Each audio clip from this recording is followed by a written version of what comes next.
Bueno, Dioxnet, te damos las gracias por invitarnos al cafecito de plástica. Aquí tenemos a Diógenes Abreu, que también es artista plástico y escritor y poeta. Sí, la verdad, Eliezer, que es un gran privilegio, un gran placer además, que tú nos invites a estar en este espacio, compartir con un compañero de generación, aunque no de estudio, y además un compañero del colectivo de artistas visuales dominico-americanos, CAPTA, una persona que conozco hace muchísimos años y con quien he compartido. Me consta que es además de un gran artista, un gran ser humano, y que estemos precisamente, Ismael, en las escalinatas del Museo Metropolitano es otro privilegio. Precisamente en una época de pandemia en que hay que andar con su mascarilla puesta. Ismael, entremos de lleno en materia. Mucha gente se preguntará, ven acá, ¿y dónde nació Ismael? ¿Dónde creció Ismael? ¿De dónde tú eres realmente allá en República Dominicana? En sí nací en Las Brujas, San José de las Matas. ¿Cómo que Las Brujas? ¿Qué es eso de Brujas? Las Brujas es un campito que pertenece a San José de las Matas, que San José de las Matas es un pueblo que pertenece a Santiago. Oh, ya.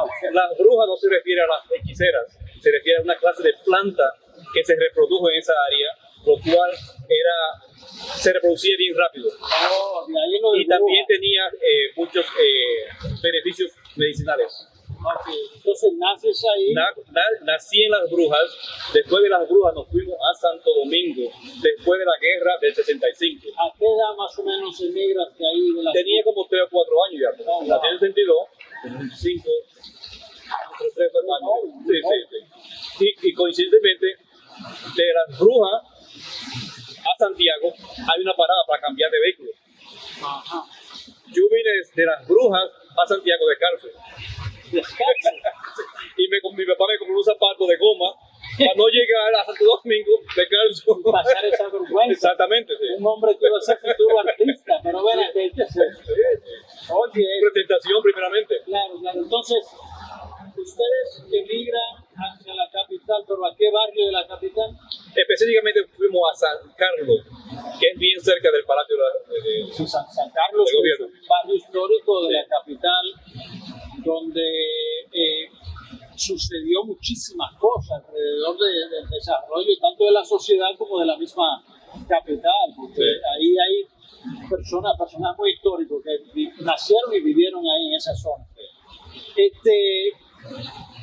¿Qué tal fue esa experiencia de un niño de unos 3 años emigrar de un campo, de un pueblo, hacia la metrópoli, la capital?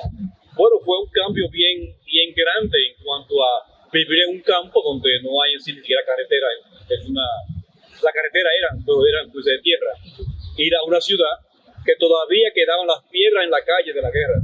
Oh, wow. Y había que todavía cuidarse de todos esos peñuelos que estaban en la calle.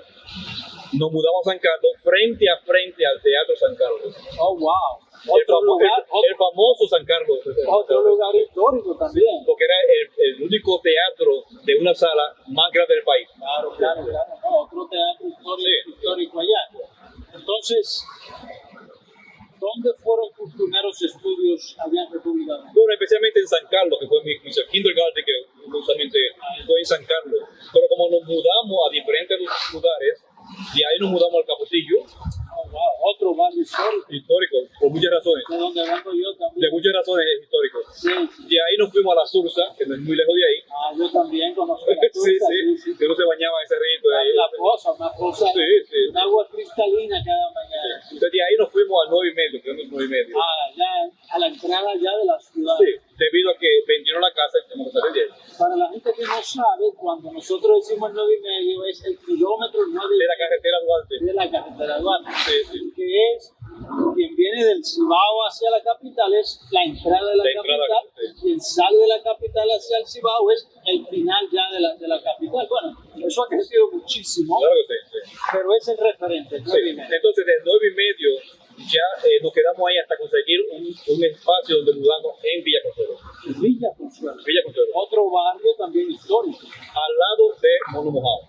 ¡Uepa! O sea que todos los lugares tiene sus áreas específicas y bien célebres, ¿ves? No, ya veo. O sea, que tú tienes la historia arrastrada contigo. Sí. Entonces de ahí ya, de la Villa Consuelo, tuvimos unos cuantos años ahí. Exactamente, de ahí estudiaba en San Carlos. Tenía que ir de San Carlos a Villa Consuelo. Me inscribí en la Escuela de Bellas Artes en el 79, pero no seguí porque la distancia. Ya después que regresé y nos mudamos a San Carlos, pude entrar a Bellas Artes. Ok, porque eso quería preguntar, o sea, que nos hable un poco de tus inicios en términos de estudio de las artes, pero primero, antes que eso, los estudios primarios los hiciste ahí en esa zona de San Carlos y bueno, como me mudaba siempre en La Sursa, en Villa Consuelo, San Carlos, donde quiera que estuviera, tenía que entrarme a la escuela. Entonces en el 79 comienzas... Me inicio formalmente, aunque antes sí dibujaba, porque mi hermano José, mayor que yo, él estudió dibujos animados e historietas por correspondencia en California. High School. Pienso que sí. Es en la que comenzamos a estudiar todos. Yo también comencé mi primer curso de dibujo. Sí. Fue precisamente a través de Henfield School, que dicho sea de paso, la oficina de eso estaba ahí, era en la zona colonial, ahí sí. en la Meriño, creo que era que estábamos, en las Mercedes, una de esas calles. Y perfectamente, o sea, hubo mucha gente de nosotros que estudió curso por correspondencia, que se hizo radiotenio. Pero oye, qué interesante que esa fue tu primera entonces influencia. Sí, porque lo veía dibujando a él y él me prestaba su lápiz para yo copiarlo, tú ves. Dibujar muñequitos de la televisión o de los paquitos, tú ves. Oh, wow. Eso fue mis primeros inicios en el arte, copiando a mi hermano, como él hacía su dibujo. Qué coincidencia, porque es el mío también. Sí, ¿no? sí. Y recuerdo que sí, él fue a Bellas Artes, pero nada más fue por varios meses solamente. Entonces se dedicó entonces a estudiar por correspondencia. Ya yo formalmente entro en el 79 a Bellas Artes, cuando Guillo todavía era el director de Bellas Artes. Correcto, sí. Pero no tuve tanto tiempo ahí porque como la escuela pues, era demasiado corredero. Entonces, ¿cuándo regresas ya? Entonces ya cuando me mudo nuevamente a San Carlos, que estoy ya más cerca de ahí, me inscribo otra vez en Bellas Artes, en 1981. 1981. Sí, ya me inicio ahí formalmente, cogí una clase de nivel para no volver otra vez preparatorio, sino me llevaron al primer año de dibujo ya. Sí. De nivel en términos evaluativos para ver a qué nivel tú estabas, entonces ubicarte. ¿Y qué tú recuerdas precisamente de ese periodo en que tú entras a la Escuela de Bellas Artes? Ya nos dijiste que Guillo Pérez era el director, pero ¿qué recuerdas además de la escuela? Recuerdo mucho la asociación de estudiantes que estaba ahí. La EPEBA, sí, la Asociación de Estudiantes. Que recuerdo que antes de eso uno tenía que traer su cartón, una tabla del barrio que tú vivías. Sí. Hasta la escuela. Sí. Entonces la asociación se decidió hacer una colección de dinero para comprarlo y dejarlo en la escuela. Correcto. Yo fui parte de eso, que donó dinero para hacer eso y ya lo dejamos a ella. Mira, eso me acuerdo yo de la asociación. Que hizo un buen trabajo en el tiempo. Sí. Tú sabes que a propósito de la EPEBA, yo fui presidente de la EPEBA precisamente antes de tu llegar, que fue el periodo en que salía la promoción de nosotros. Y la EPEBA hizo un trabajo no solamente a ese nivel, sino también organizativo y de defender los derechos de los estudiantes del gobierno que se había implementado en ese entonces. Teníamos un economato que funcionaba también ahí en la escuela. Desgraciadamente ese economato, cuando entró Joaquín Morgan Ciprián, que era director general de Bellas Artes, Joaquín del Monte creo que era, ellos se encargaron de que eso cerrara con una promesa falsa que hicieron, desgraciadamente. Pero la EPEBA tiene una historia y mira cómo todavía siguió funcionando cuando tú estabas ahí. ¿Qué otra cosa recuerdas? Bueno, recuerdo sí el economato que compraba materiales ahí porque era más barato que comprar en la tienda. Claro. Ese era el beneficio de esa tienda que estaba ahí. Sí. Y es una pena que lo eliminaron, ¿no? Sí. Y sí recuerdo, cuando entré en el 81, Morgan Ciprián era el director. Correcto. También enseñaba el cuarto año de cultura, o el tercer año. Tercer año de cultura. Sí. ¿Qué recuerdas de tu interacción con quienes eran tus compañeros de estudio? Bueno, recuerdo en ese tiempo era un grupo bien grande. Estaba Marco Enrique, Johnny Segura, estaba Maggi. Maggi, wow. estaba Donovan, Becky estaba saliendo en esos años, pero sí me acuerdo que estábamos en ese grupito ahí. Había Miguel Núñez, estaba ahí en el grupo. Sí. Es decir, son varios pintores que ya han sobresalido, pero que sí los recuerdo en ese tiempo. ¿Cómo fue tu experiencia como estudiante ya en términos académicos, en términos de aprovechar la academia como tal? Bueno, hice todo lo posible por aprovechar al máximo el tiempo que estuve allá. Y mayormente esa hermandad que había entre los compañeros que nos enseñaban, nos corregíamos entre uno y el otro. Háblame un poco más de eso, porque yo creo que es un aspecto importante que dentro de una escuela como esa haya ese nivel de solidaridad e intercambio. Amplía un poco más sobre eso. Sabe que siempre que estábamos haciendo muchas veces hasta la escultura, los vaciados, nos quedábamos desde la mañana hasta la noche tratando de terminar eso. Y esa amistad que tenía entre nosotros, nos ayudábamos uno con el otro, a tratar de terminar la pieza antes de final de año. Correcto, yo pasé también por esa experiencia porque había ese nivel también de intercambio y solidaridad en la generación nuestra, donde los que estaban en cursos más avanzados siempre recorrían los cursos de los que estábamos por bajo nivel, ¿no? Y compartían sus experiencias. O sea, no había esa envidia y esa tirantez. Todo el mundo ayudaba a quien necesitaba. Sí. Correcto, correcto. Sí. Incluso a nivel de material. Sí. Incluso a nivel de material. Sí, recuerdo. Sí. Entonces, bien, estás en Bellas Artes y ¿qué pasa? ¿Emigras a los Estados Unidos o te quedas allá? Bueno, estoy ahí hasta el 84. 1984. Sí. En cuanto ya en el 84 vengo a Estados Unidos. Sí. Bien, ¿qué motiva eso? ¿Por qué un individuo que está en la mejor escuela de arte de la República Dominicana decide yo me voy? Yo no me quería ir. Okay. Mi familia vivía aquí y quería que viniera a Estados Unidos. Okay. Y yo me quedé 3 meses después que me dieron la visa tratando de terminar lo más posible en la escuela porque quería terminar. Ya. Mi hermana vino en diciembre y yo vino en febrero, quedándome el tiempo posible para terminar lo más que podía. Okay. Entonces, como viniste, tú entraste prácticamente al inicio de los 80, viniste en el 84, ¿cuál fue tu relación con el grupo Generación de los 80? Bueno, el grupo Generación de los 80 es un grupo bien importante y que debe ser mencionado en la historia del arte dominicano, lo cual fue el grupo que cambió por completo la ideología de esos pintores que solamente aquellos maestros podían exhibir en galerías importantes. Fue un grupo que trabajó en sí, no sé cuánto era, como unos 80 miembros. Éramos un grupo nutrido bastante. Y fue el grupo más grande de artistas buenos, no solamente buenos, que producieron más. Sí. Como usualmente aquel maestro producía 1 o 2 obras quizás en el año, y eso era lo importante para ellos. El grupo Generación del 80 en cada exposición tenía que presentar una obra nueva. Claro. Y eso es importante porque producieron mucho y bueno. Sí. Y es interesante, fíjate que desgraciadamente no se ha escrito la historia de esa generación, pero yo tengo parte de cómo se inició ese grupo. Ese grupo inició precisamente a través del trabajo que se hacía en la Escuela de Bellas Artes y se comenzó con un esfuerzo para lograr que se renovara todo el edificio, que se invirtiera en la Escuela de Bellas Artes, y decidimos tomar todos los sábados, tomar el Parque Colón y hacer exhibiciones ahí colectivas. Así comenzó ese esfuerzo. Recuerdo que ahí en la galería, en el gift shop Arawak, Mildred Canahuate.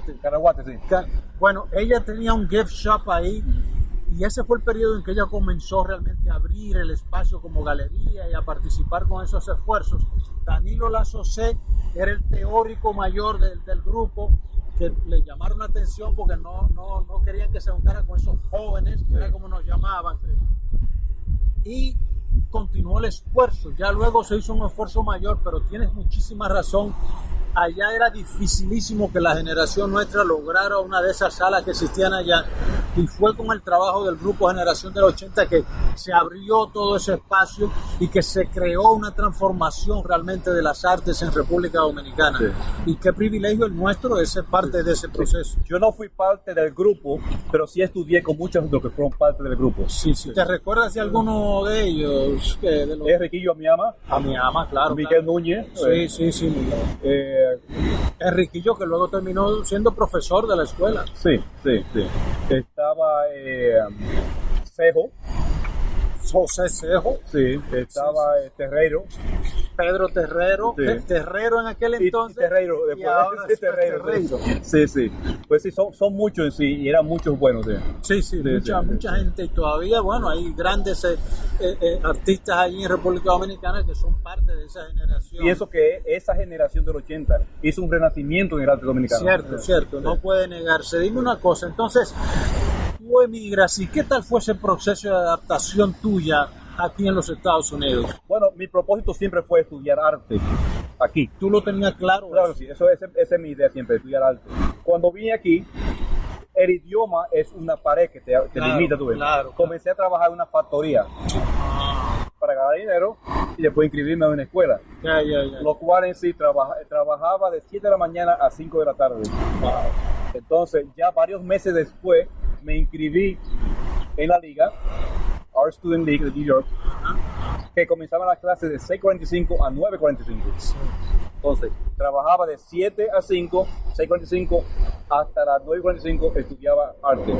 Los sábados me inscribí para aprender inglés. Entonces estudiaba inglés intensivo. Eso era como de las 9 de la mañana hasta las 3 de la tarde, todos los sábados. Todavía no hablaba bien en inglés cuando estaba estudiando el arte, porque habían varios compañeros que hablaban español y me ayudaban a traducir lo que necesitaba. Pero mira, no podemos, porque tú has mencionado el nombre de una institución histórica en los Estados Unidos, y no creo que podemos dejarla pasar así por así, una mención tan simple. ¿Pudieras tú decirnos la significación que tiene la Liga para lo que ha sido la formación de muchísimos artistas en los Estados Unidos e internacional? Es la institución más importante de Nueva York en cuanto al arte, formación de diferentes artistas de diferentes generaciones, desde el siglo XIX hasta el siglo XX o el siglo XXI. En sí, es una institución importante, una de las instituciones más importantes que hay en New York. Sí, definitivamente, un referente a nivel internacional. En ese proceso, ¿tú sentiste algún tipo de discriminación hacia ti porque tú eras medio quemadito, porque no hablaba bien el difícil, terrible idioma inglés? Cuéntame. No, es increíble que yo siempre me rodeé con personas que le gustaban ayudar a los demás. Entonces, no tuve ningún conflicto con nadie. Simplemente siempre vieron mi interés y vieron mi capacidad de pintar, que muchas veces era mejor que los demás. Siempre buscaban mi ladito. Nunca vi ninguna discriminación. O sea, que fuiste privilegiado en ese aspecto, porque hay personas que vienen acá y pasan momentos difíciles para poder desarrollarse y salir hacia el camino. ¿Tienes de ese proceso de formación, tienes alguna anécdota positiva o negativa que tú puedas compartir con nosotros? Algo que te haya sucedido, que tú creas que haya sido significativo. Bueno, la primera parte es que hay muchas personas que siempre tienen sus quejas de que no tienen el tiempo o no tienen el espacio. Yo cuando llegué aquí, llegué al apartamento de mi mamá, mi familia, y el espacio era limitado porque habíamos varios hermanos. Yo no tenía espacio para pintar. Yo que buscaba era en mi cama, me ponía mi cuadro aquí, mi paleta aquí y pintaba. Trabajaba la semana entera, estudiaba la semana entera, los domingos me ponía y pintaba. Es decir, no hay excusa para no hacer la cosa que tú quieras hacer. Si te interesa en ser pintor, aprende el oficio y aprende los dibujos. Eso es interesante porque también hay gente que va a ver esta conversación nuestra y tiene una imagen posiblemente de lo que es New York, de lo que es los Estados Unidos y la vida aquí. Y el dato que tú aportas de la falta de espacio con que uno tiene que vivir a veces acá, familias numerosas, poco espacio, y un artista que necesita espacio para poder desarrollarse. Fíjate cómo tú agarraste, torciste el rabo a la puerca y terminaste haciéndote un espacio, no te limitó la falta de espacio.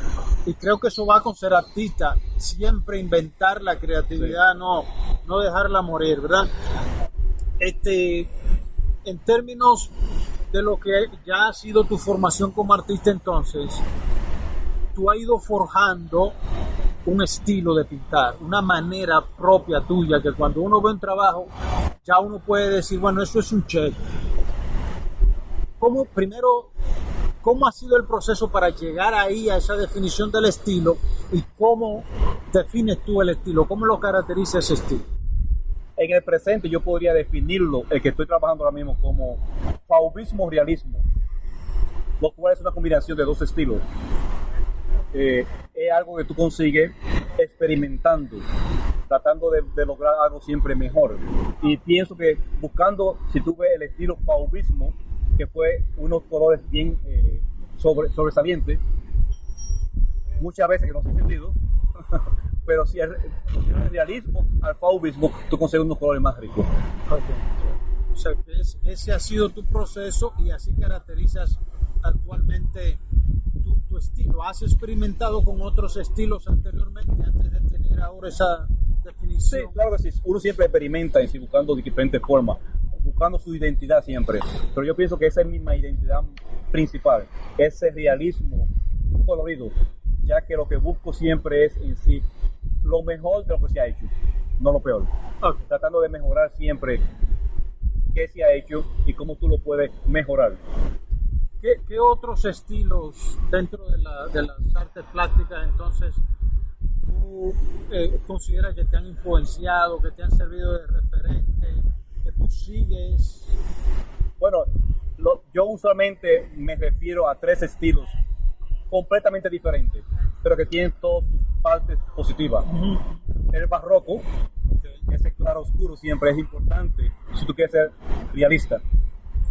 El dibujo académico, que fue bien fuerte, que fue conseguir lo más realismo posible. Clasicismo. Sí, el clasicismo, el académico, sí. Que se dedicó a hacer un dibujo bien hecho. El impresionismo, que a pesar que tiene sus faltas, tiene sus partes buenas, que es el color.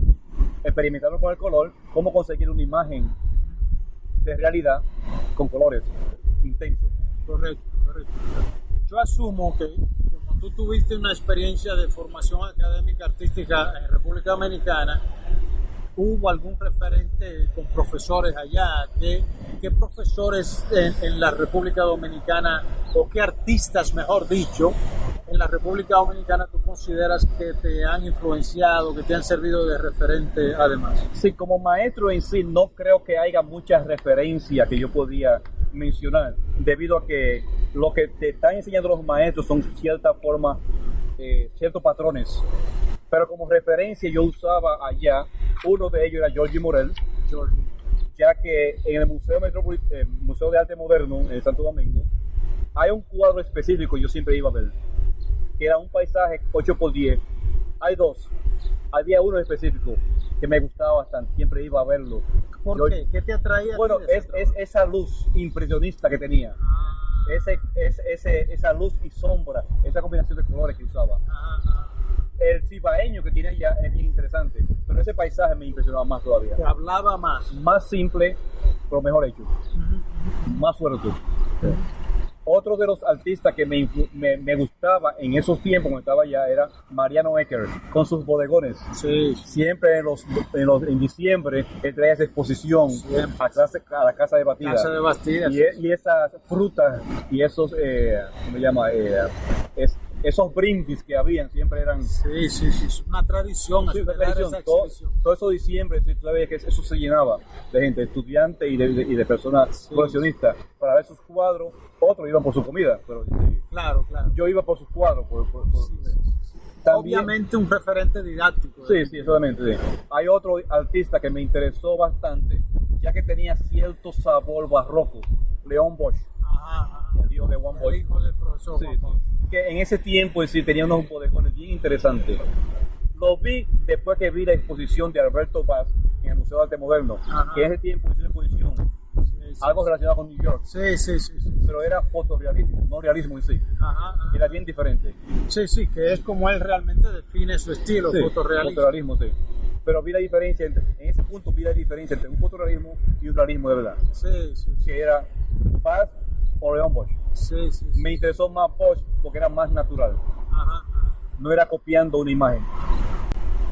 Eso es en términos de la República Dominicana. Y ya en términos contemporáneos, ¿qué artistas te gustan, te sirven de referente en términos de las artes? Ya más contemporáneo, yo pienso que el primero que puedo mencionar es Nelson Shanks. ¿Por qué? Porque fue mi maestro en la liga, maestro en la liga y también como estudiante, discípulo en su casa, en su estudio de Pennsylvania. Okay. Me ayudó bastante, uno en el dibujo y dos en el color, ya que la forma de enseñar color viene de los impresionistas. Ajá. Es una tradición que viene de William Mary Chase, que aprendió un poco de los impresionistas, vino aquí a Long Island y creó una escuela donde estuvo Charles Hawthorne. Ajá. Entonces Charles Hawthorne enseñó a Henry Henchy, quien fue el maestro de Nelson Shanks. Okay. Entonces esa tradición... O sea, es una escuela. Entonces. Es una escuela que hay, sí. Entonces esa tradición se le enseñó a Nelson. Entonces Nelson me enseñó esas mismas formas de pintar de vida. ¿Significa eso entonces que ha habido una continuidad de esa escuela de ti hacia los estudiantes que tú enseñas? Sí. Sí. Sí, hay varios estudiantes que están ya profesionales pintando en sí con sus propios estilos que he enseñado. Todavía siguiendo los parámetros de esa escuela. Sí. Mira qué interesante. O sea que sobrevive toda una escuela, toda una tradición a través de la enseñanza, ¿no? Cuando tú estás enfrascado en trabajar, usando toda esa experiencia que tú nos has dicho hasta ahora, ¿verdad? ¿Cuándo tú sabes que una obra tuya, que tú estás fajado trabajando en ella, ya llegó a su fin, está terminada? Bueno, eso se basa ya en la experiencia, ya que con mi experiencia yo busco siempre algo, sea una combinación de color o un efecto especial. Ya cuando logro ese efecto especial que busco, o ese colorido, esta combinación de colorido, ya yo pienso que logré lo que quería. Por eso trato de que cada paso que estoy en sí pintando, cada paso debe de decir, si me paro ahora, está terminado. Okay. Cada paso o sea, indica... que eso de la decisión de cuando está terminado un trabajo es en el proceso mismo. En el proceso mismo, sí. No es algo que tú te acuestes en la casa y dices, bueno, yo cuando vaya por la mitad de tal proceso, ya ese trabajo... Es cuestión de tú trabajar y ver cuando tú consigues ese punto. O sea, que hay una comunicación intrínseca entre tú y el cuadro, sí. Y la obra. Sí, él me está hablando, ¿qué tanto necesita? Porque ¿qué es terminar? Un trabajo de Sorolla terminado o un trabajo de Ingrid terminado. Es cuestión, es una decisión personal. Muy personal. ¿Qué tanto tú quieres trabajar en ese cuadro? El cuadro te dice, no me toques, ahí estoy suficiente. Ya. Eso es muy buen abordaje, porque es tan personal que a veces uno mismo va a una galería a ver un trabajo y uno dice, pero ese trabajo como que le falta algo. Sí. Sin embargo, el autor o la autora decidió que no, que ahí se paró. Se encontró satisfecho con eso. Sí. Qué interesante. ¿Algún otro artista en los Estados Unidos que te haya influenciado, que te haya servido de referente? Sí, hay muchos artistas que yo he seguido a través de mi entrenamiento de la pintura. Uno de ellos es Alma Tadema. Ajá. Se llama Sir Lawrence Alma Tadema, que es holandés, pero se convirtió en inglés. Ok, de ahí lo de Sir. Sí, Sir, se convirtió en Sir, lo native. Ajá. Sí. Ese fue uno de los artistas que me motivó a irme un chin más lejos. Él buscaba una ruina. Vamos a poner, por ejemplo, la ruina de Pompey, cuando descubrieron al principio del siglo. Él fue allá a medir las paredes y los altos y fue a su estudio a construir como si ese edificio él lo estuviera viendo.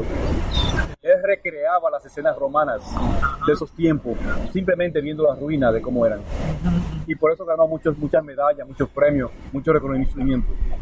El otro que seguí mucho fue a William Bouguereau, un pintor francés académico que en su estilo fue el mejor de todos ellos. Como fue Alma Tadema en su estilo de reconstruir las escenas romanas, también lo fue Bouguereau en sus escenas románticas de figuras mitológicas. Hay otros artistas también que seguía, Alfonso Mocha, el checo, que fue uno de los más grandes pintores del arte nouveau. Era diseñador de póster, pero también era pintor. Ese fue un pintor que en sí también lo admiré bastante por su belleza.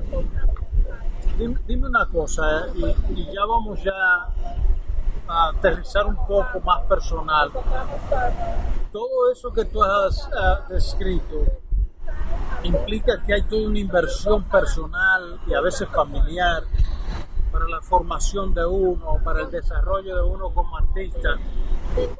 Y al final de todo este camino, ¿se puede vivir del arte? ¿Se puede vivir realmente del oficio que uno ha invertido tanto? Sí y no. Cuéntame. Se puede vivir del arte, no solamente de la pintura. Tú comes todos los días, tú pagas renta, pues tú no vendes la pintura todos los días.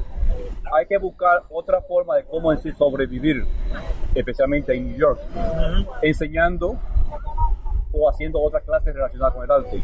Como yo me dedico a la restauración de antigüedades, pintura, escultura, papel y muchas veces otras clases de antigüedades como el mueble antiguo. Pero no, espérate un momento. No. Porque, ¿y dónde aprendiste tú entonces todo ese proceso? Mi propósito en New York fue aprender. Pero ¿cómo te formaste en la restauración? Porque eso no se aprende debajo de un subway, una cosa, no explícanos. Bueno, es cuestión de conocer las personas adecuadas en el momento adecuado. Okay, no fue a la academia que tú fuiste, sino que gente que ya conocía del oficio te sirvieron de maestros. Bueno, primeramente, como fui discípulo de Nelson Shanks, él tenía unos buenos contactos. Okay. Entonces me contactó con el restaurador, uno de los restauradores más importantes en New York, Marco Grassi, que tenía su estudio. Él me entrenó como restaurador de arte en caballete, que es la pintura y el dibujo. Okay. Después conocí a un restaurador de muebles antiguos franceses, quien me enseñó a cómo en sí restaurar un mueble antiguo. Hay que tomar en cuenta que es viejo y que es antiguo, porque son cosas diferentes. Sí. Entonces, antigüedades. Sí. También tuve la oportunidad de trabajar con Margaret Watterson, que era la directora del departamento de pinturas modernas en el Museo Whitney. Ella tenía su estudio personal y fui a trabajar con ella. Y ahí aprendí entonces a restaurar pintura moderna. Wow. No solamente la pintura tradicional del caballete, pero también la pintura moderna. Entonces es cuestión de aprender una cosa, aprender la otra, y esa acumulación de conocimiento te lleva más lejos. Claro.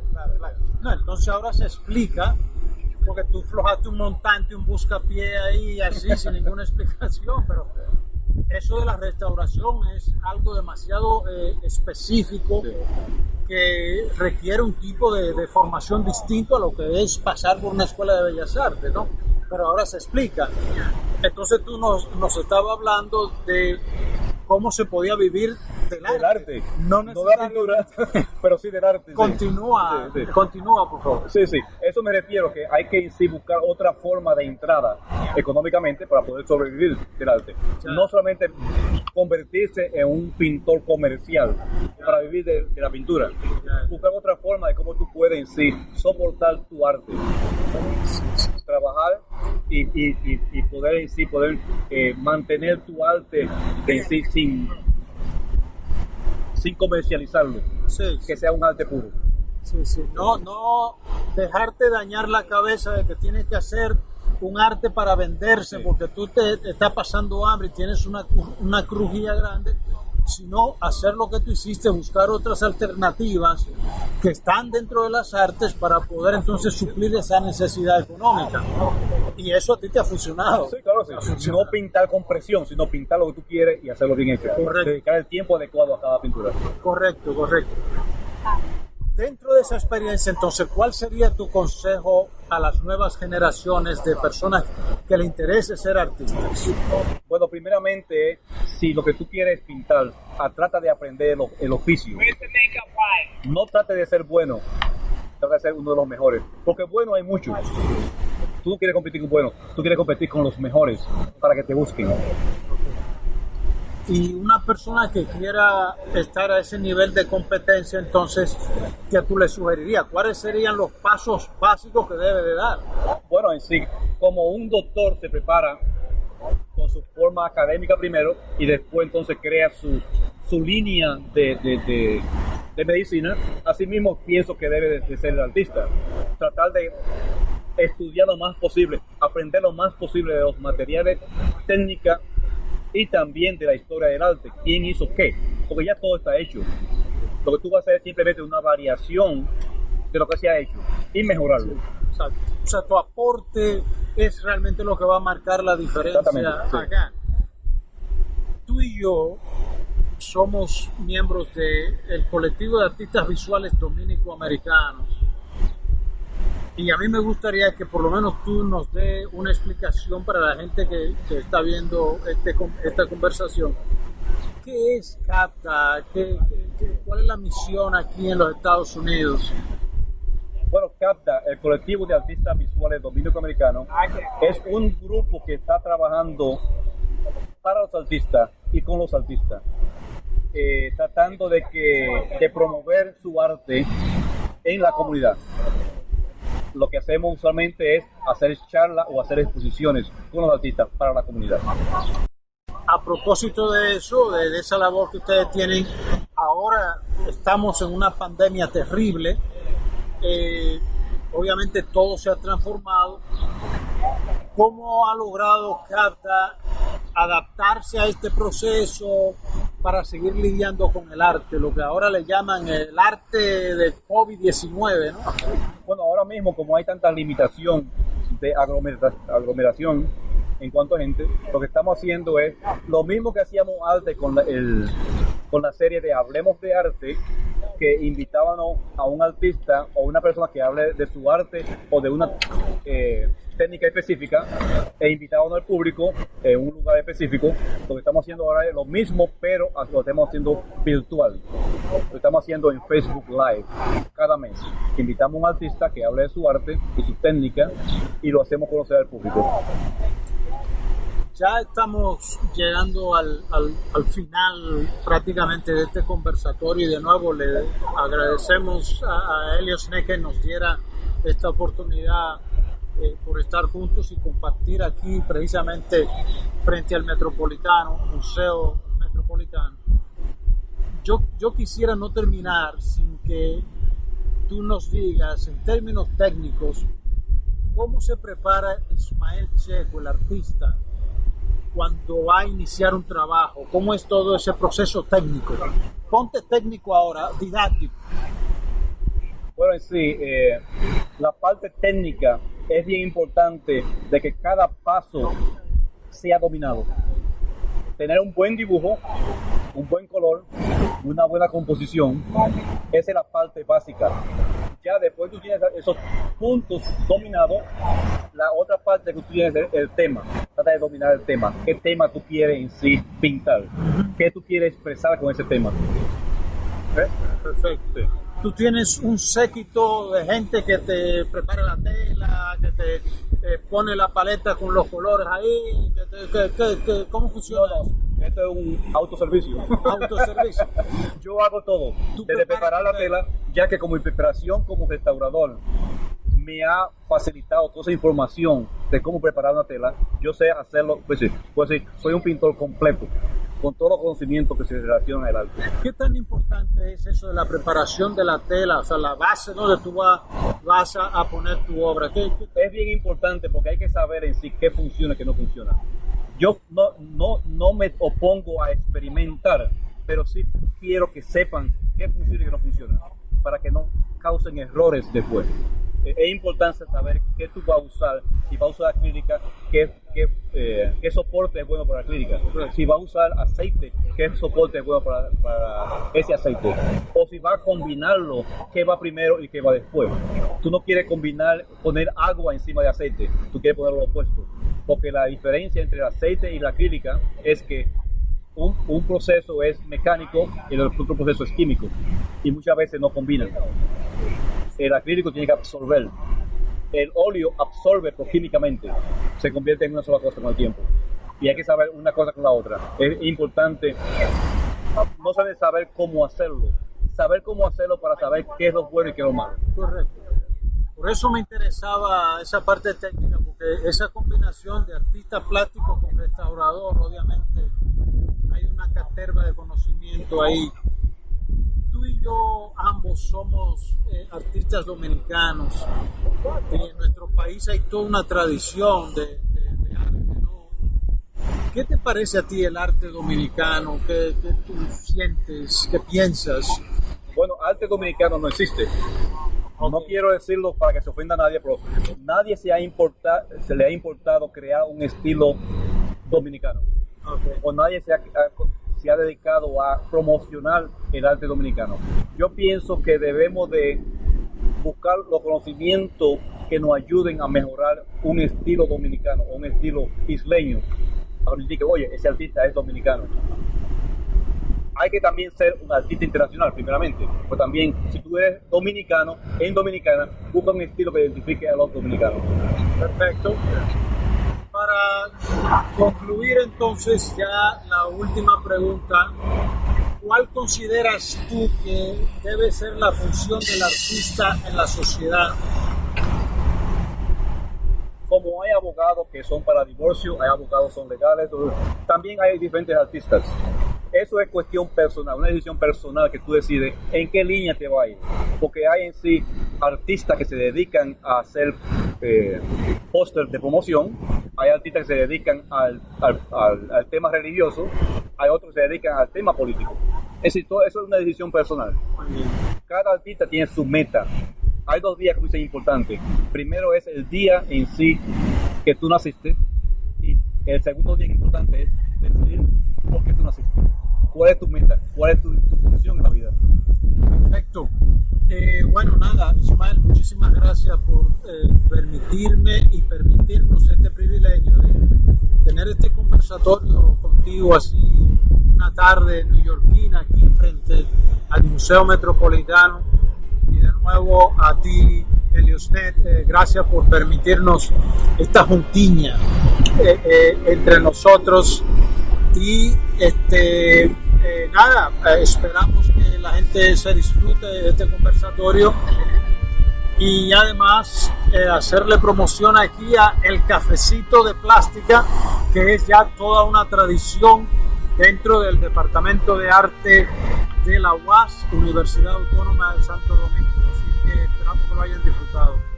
Gracias y gracias por sugerir este fondo lo más adecuado posible para el arte y el cafecito de plástica de la UAS. Esperemos hacerlo nuevamente con otros artistas para que se beneficien allá en la UAS. Gracias, Leonel. Hasta luego.